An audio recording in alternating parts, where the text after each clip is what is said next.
My name is Kate, and I am 42 years old. My husband, Jim, is 44, and the son of a wealthy family. Both of us work for the company run by my father-in-law, Tom. We don't have children, but we've been living a relatively happy life together until that day. What, Jim? Is that true? Yes, I'm afraid so. The disease was caught too late. There's nothing more we can do. Jim has about 6 months left, at most. A shockwave hit us like a thunderbolt. Jim, my husband, was given a terminal diagnosis. Lying in his hospital bed after some tests, Jim was stunned to hear about his prognosis. Then he fell into deep despair. Jim. Oh, Kate, I never thought I'd have to face the end of my life so soon. Don't say that. But the doctor said there's nothing left to do but palliative care. For a while, Jim looked dejected, but suddenly, he seemed determined. It's out of my control that I got sick. From now on, I need to get my affairs in order. Kate, listen to my will right now. I'll put it in writing later, but wait, hold on. Your will? Just like that. I've been thinking about this a lot. About who to entrust my inheritance to. We don't have any kids, right? So I'm leaving everything, including the company, to my only blood-related child, my illegitimate child. You're okay with that, right, Kate? What? What are you talking about? An illegitimate child? Yes, that's right. I have a child. They're probably about 5 years old now. That's why I'll leave everything to them. The stare directly at Jim's face as he said this ridiculous thing. I'd suspected he might say something like this someday, but I never thought he'd confess at a moment like this.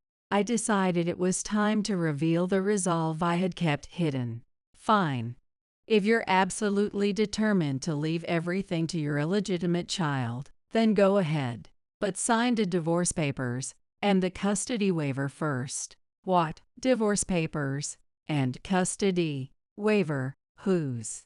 Jim was stunned by my words. Seeing his face, I couldn't help but laugh bitterly. Well, it doesn't have to be right now. We can talk about it when you come back home. I'll have the documents ready. So be prepared.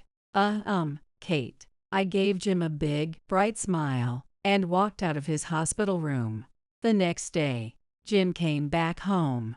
He went straight to his bedroom, lying on his bed, fully embracing his role as a patient. Surrounding his bed were me and his parents. Jim, you still look fine. Are you sure you need to stay in bed like this? Or is it that you're already feeling pain? The doctor explained it well. Your disease is spreading throughout your body, slowly but steadily. It's already metastasized everywhere, but even as it progresses, you might not feel much yet. Suddenly, though, your body might stop cooperating. Your bones could become fragile. Bleeding might start more easily, and you'll begin to lose your hair and nails. These symptoms will appear more and more. Even lying in bed will become unbearable. Don't say such scary things out of nowhere. I'm a patient, okay? They said I have 6 months left. Be kinder to me. You wouldn't understand, Kate, being healthy and all, but I'm fighting every day with the fear of illness and death. Why can't you, Kate, be more compassionate towards me? Don't you understand how I feel? That's why. So what?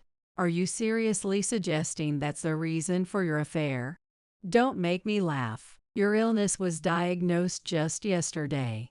Are you saying you started cheating yesterday and somehow fathered a secret child overnight? That's absurd. I already know, Jim. I've known about your affair for a long time. And about the secret child you mentioned yesterday too. What? No, you knew. Jim shouted from his hospital bed. Just then, his in-laws, looking utterly exasperated, spoke up. Jim, you've been skipping the mandatory health checkups at the company, haven't you? You claimed I approved it, said it was fine, but I knew nothing about this. The doctor said early detection was key for your condition. If you'd taken those checkups seriously, it could have been caught earlier, and treatment might have already started. And now you expect sympathy, demand kindness, and act like none of this is your fault. Exactly. Jim, you even pretended to have done the checkups in front of Kate, didn't you? The late discovery of your illness and your terminal prognosis is entirely your own doing. Instead of reflecting on that, you act entitled, as if being sick makes you immune to responsibility. It's honestly appalling. And the reason you skipped those checkups, was it something childish? Were you scared of the tests? You used to cry about getting shots well into high school, didn't you? Dad, Mom, why are you being so harsh? Your own son has been told he has 6 months to live. Can't you be a little more compassionate? Isn't that what parents are supposed to do? And crying about shots, that was when I was a kid. This is humiliating. I've always been healthy, so I thought health checkups were a waste of time. Skipping dinner after 7 p.m. or fasting before breakfast just felt unnecessary. I'd rather focus on work or meet with clients for dinner. It seemed better for the company too. So yeah, hearing 6 months to live shocked me too. I need you all to cut me some slack here. It's a company requirement, Jim. It's a legal obligation, and I've always emphasized that. I get my checkups done every year. At my age, taking care of my health is essential. And yet, you used my name as an excuse to dodge it, for some juvenile reason, no less. How am I supposed to explain this to the employees?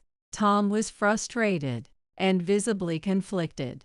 Mary, his mother-in-law, sighed repeatedly, clearly disheartened. Jim, shocked by his parents' lack of support, looked back and forth between them, searching for even a glimmer of empathy. But soon, regaining composure, he began repeating the same arguments he had made to me in the hospital room yesterday. But yes, it's true. My illness and limited time left are unfortunate. But Dad and Mom should be happy that I have a child. Right, they've never been too vocal about it, but they've always hoped to hold a grandchild someday, haven't they? Paul, my younger brother, has been overseas, acting like an artist all the time. He's not going to get married, let alone have children. Dad and Mom were expecting their first grandson from me, their eldest son. And yet, here we are, all these years later, with no children between us. I've been thinking about it for a long time. What if one of us is the reason we can't have kids? I've always been perfectly healthy, so it couldn't possibly be me. Naturally, that means the issue must be with Kate. Isn't that the only logical conclusion? What? Jim, are you seriously suggesting that I'm infertile? Without any actual medical tests? But what other explanation could there be? The proof is right here. I have a child with the woman I truly love. Anne. He carries my blood, and there's no doubt he's mine. That makes him Dad and Mom's grandchild, too. His name is Mike. He's 5 years old this year.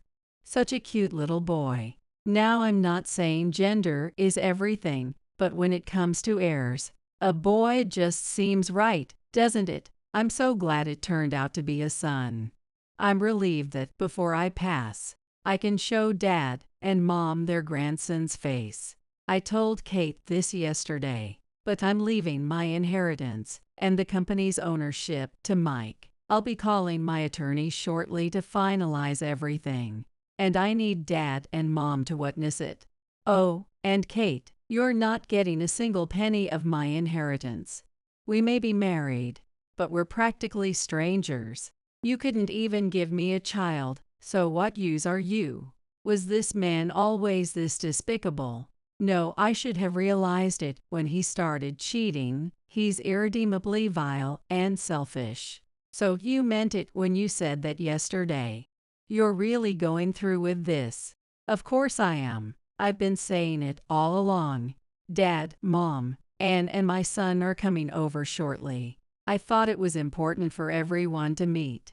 After all, once I'm gone, they'll be part of this family. There's no reason to wait until my death, though, is there? Kate already knows the situation. At least let me spend my remaining days with the people I truly love. Anne and her son can start living here today.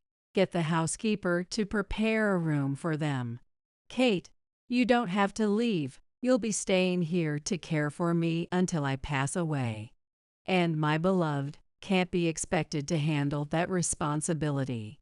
But as my wife, Kate, it's your duty to take care of me, isn't it? Enough, Jim.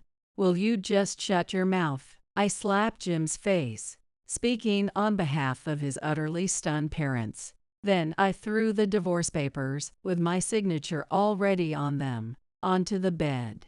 What the hell, Kate? How could you? I'm sick, damn it. How many times do I have to tell you that? Shut up. If you have enough energy to yell like that, then you're fine. I'm not taking care of you. How can you expect me to accept this situation? Are you out of your mind? You don't even understand what you've done, do you? I'd rather die than agree to this. My conditions haven't changed since yesterday. Divorce from you and giving up custody. I've already prepared the paperwork, so sign it now. Jim, you clearly care more about your mistress and a legitimate child, don't you? In that case, you can sign it right away, can't you? And for the record, I don't need any of your inheritance. What I care about more than that is getting full compensation from you in one lump sum. What?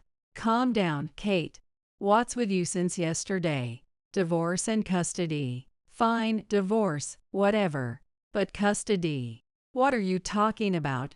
We don't even have kids, so whose custody am I supposed to give up? And I'm not paying any compensation. If anything, Kate, you owe me compensation. You hid the fact that you're infertile, didn't you? The reason I had an affair was because of you in the first place. So if anyone's responsible for paying compensation, it's you, not me. Jim spoke arrogantly. At that moment, Mary quietly stepped forward and, without a word, punched Jim in the head with her fist. A satisfying sound echoed. Even a man like him apparently had something inside that head of his. What? What are you doing, Mom? You idiot. How can you run away from responsibility? Jim, you have a duty to pay. Compensation. And if not for Kate's offer, child support as well. Kate said she wouldn't demand child support if you gave up custody. But you still have to take responsibility for what you've done. Because Kate is carrying your child, Jim. What? Jim looked stunned by Mary's words. Then he stared intently at my stomach. It was only confirmed very recently. I've already told Mary and Tom. It's certain I'm pregnant. I'm carrying your child, Jim. Remember, not long ago, you came home completely drunk after a dinner with a client. You reeked of alcohol and, well, you touched me in that state. The next morning, you were hungover and said you didn't even remember coming home. That's probably when it happened. Do you get it? I'm not infertile. I'd like you to take back what you said earlier. What? Wait, hold on. You can't just drop this on me now. You called me infertile over and over without even confirming it. And you used that as your excuse for cheating. Stop saying such ridiculous things. You cheated because you chose to. You couldn't control your desires, could you? Don't drag me into your excuses. You're totally disgusting. Disgusting. Wait. If you're going to accuse me like that, then I have every right to doubt you too, Jim. Maybe you're the one who's infertile. That would explain a lot, wouldn't it? After all, if you can baselessly claim I'm infertile, then surely you wouldn't mind if I did the same to you. And if that's the case, then maybe that illegitimate child isn't even yours. What if you were deceived and ended up raising someone else's kid? What are you saying? Don't you dare insult Anne and the kids. I won't forgive you. Who insulted whom first? Let's not forget about Jim's mistress, Anne, right? From what I hear, she's pretty popular with men. And not just Jim, apparently. I thought you knew she was seeing other men too. Or are you telling me you didn't? It's something a simple search could have told you. What? What are you talking about? No, you're trying to trick me, but it won't work. That's a lie. It's not a lie. While gathering evidence of your affair with Anne, I stumbled upon something unexpected. Pictures of Anne entering a hotel with a man who wasn't you. And not just once or twice. She's even been taking them to her place. Oh, and by the way, the place Anne lives in now. It's one of those luxury apartments you secretly arranged for her. Seems she's been inviting multiple men there and throwing loud parties. Complaints have even been filed with the building management. Didn't you know that, Jim? That's not true. She isn't that kind of woman. Anne is humble and sweet. All right. If you want to keep believing that, go ahead. But the evidence I have of your affair is undeniable. My lawyer has already reviewed it, and there's no doubt I can file a claim for damages. Here's what I want: divorce, full compensation up front, and, as I've said, full custody of this child. After the divorce, I don't want you to ever contact my child again. Even if you only had 6 months to live, I wouldn't want you anywhere near them. I don't care if my child doesn't inherit a penny from you. I'll raise my child myself, and we'll be fine. You've made it clear that your mistress and your illegitimate child are more important to you than this family. So, sign the papers now. Or do you want to drag this to court? Court.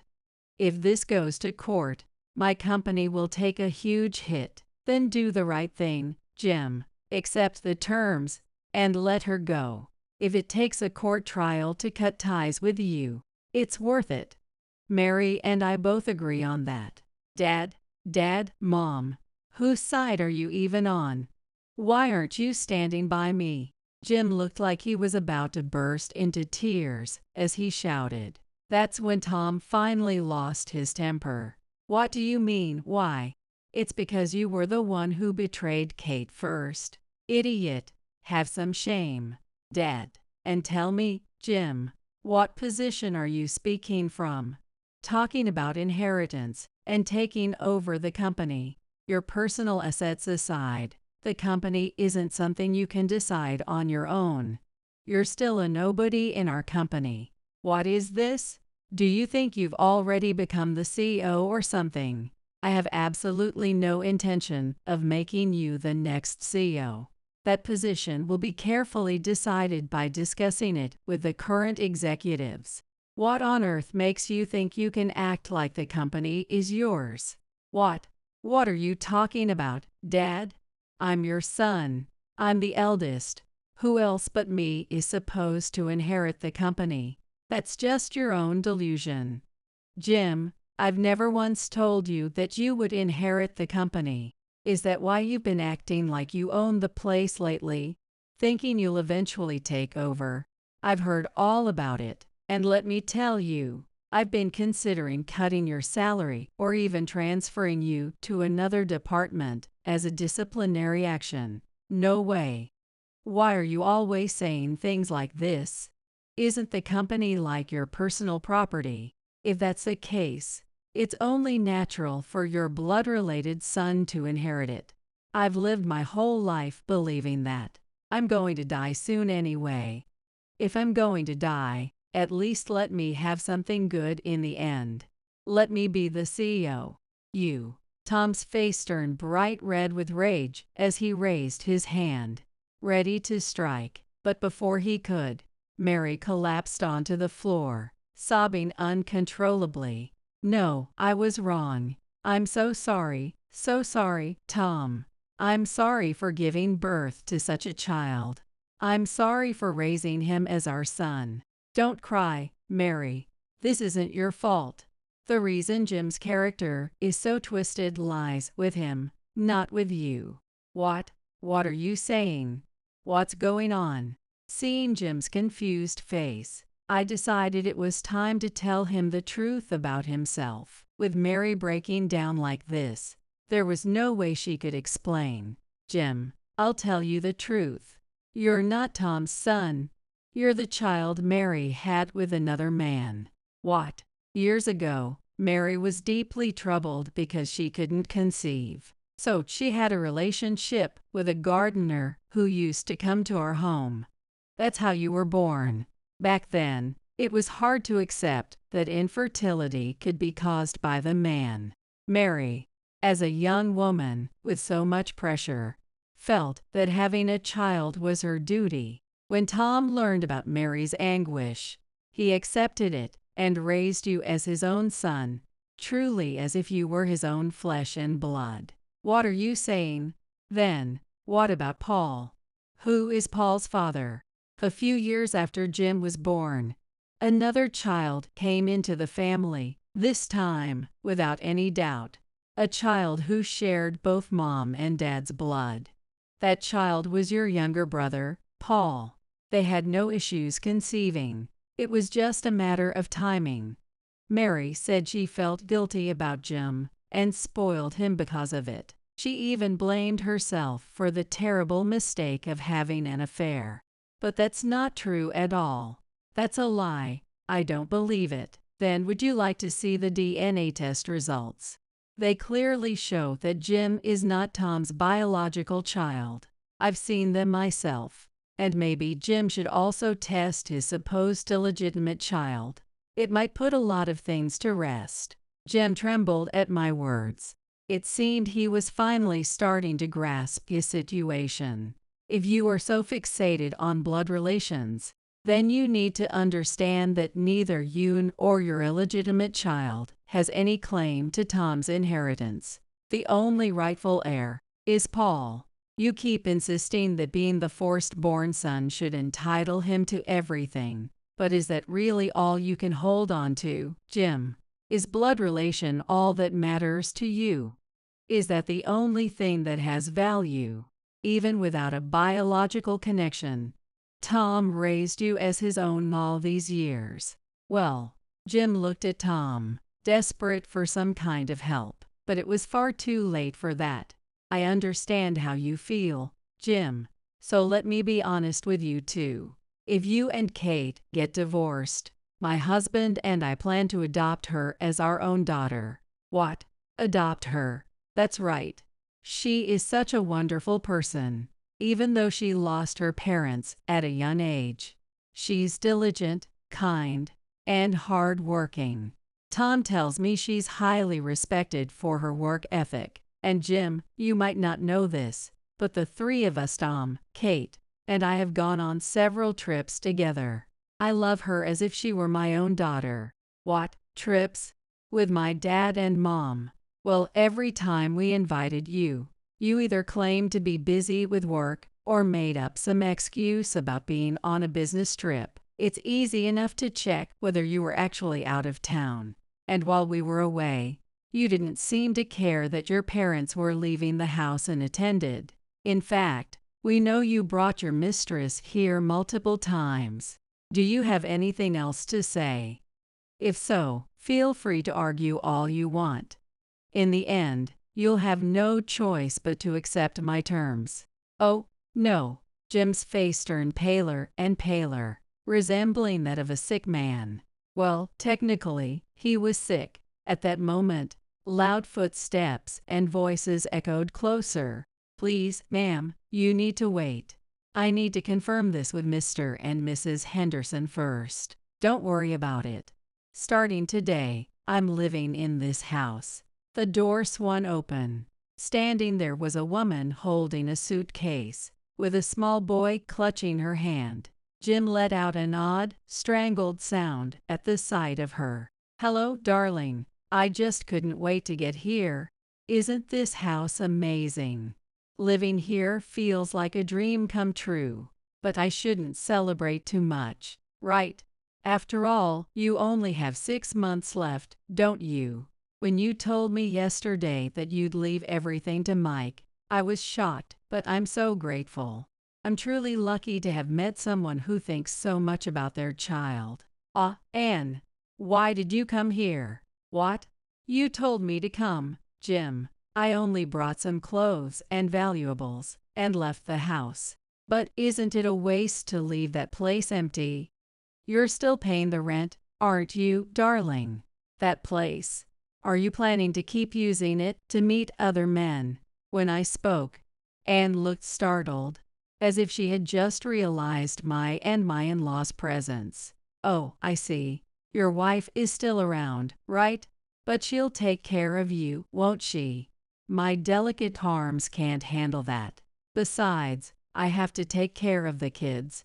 Tom, Mary, nice to meet you. We're going to be family from now on. Mike, say hello to Grandpa and Grandma. Nice to meet you. The affair partner was completely oblivious to the contemptuous gazes from my in-laws. Perhaps this is what it means to be shameless. Having no other choice, I decided to bring this to an end myself. Anne and Mike, I'm planning to demand compensation for the affair from you as well. Be prepared to pay. What compensation? What are you talking about? Compensation is compensation. We have all the evidence of your affair. We can go to court if you'd like. You can get the details from this person. I'll leave you two alone. But before that, would you mind signing this? At my prompting, Jim seemed to have no strength left to resist. He hung his head deeply on the bed and signed both the divorce papers and the other documents. After confirming that, I left the room with my in-laws. Well then, take your time. Enjoy your time as a family, and have a good talk. Just as the door was about to close, I thought I heard the affair partner scream, but I ignored it. Our divorce was finalized successfully. Jim paid the compensation in a lump sum, using his savings. Then, more of Jim's crimes came to light. He had been embezzling money from his company. He had likely been using it for Anne. Expelled from both his home and his workplace, he couldn't even afford palliative care in a hospital. The affair partner, who had also been forced to pay a significant amount in compensation, abandoned him, leaving behind their secret child. Driven by despair, Jim attempted to burn down his workplace with a child in tow, but was arrested before he could. Having lost everything, Jim now faces a lonely death in prison. The secret child was prepared for adoption by my in-laws. As for me, I successfully formalized my legal family ties with my in-laws through adoption. Recently, I've even grown a bit closer to my brother-in-law, Paul, who has returned to his family home. Looking at the relationship alone, it might seem like a forbidden love, which makes me chuckle a little. But even without blood ties, my determination to support each other as a family remains unwavering. Thinking so, I gently stroke my beloved child's head.